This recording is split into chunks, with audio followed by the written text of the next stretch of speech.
Kuna watu wanafikiri wanakataliwa eti kwa sababu wana laana au mizimu ya familia na wafuatilia.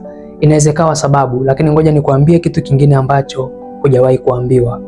Mara nyingi sana unapokataliwa, kuna vitu vitatu Mungu anasema na wewe.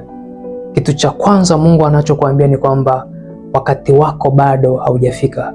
Kwa hiyo kama ni fursa fulani unaifuatilia, endelea kugonga mlango, endelea kuipambania, endelea kuitafuta.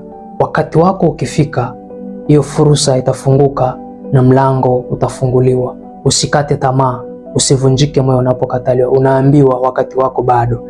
Lakini jambo la pili, unapokataliwa unaambiwa ya kwamba hiki unachoking'ang'ania si sahihi tena kwa wakati huu.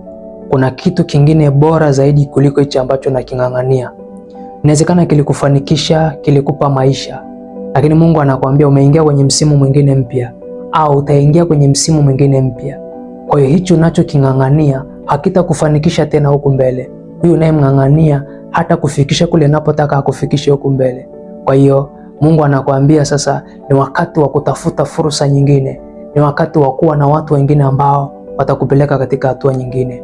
Kwa hiyo unapokataliwa, Mungu anakupa ujumbe ya kwamba kuna kitu kingine bora zaidi nimekuandalia huku mbele. Kwa hiyo usilie ukikataliwa, usijisikie vibaya, usiumie. Kuna kitu kingine bora zaidi Mungu amekuandalia.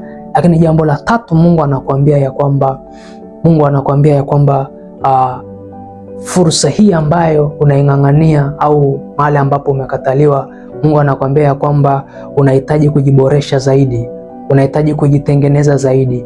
Anakuambia ya kwamba kwa sasa hii fursa unayoitaka hujawa bora kihivyo. Kwa hiyo jitengeneze. Kwa hiyo unapokataliwa, Mungu anakutengenezea hasira ndani yako ya kupambana.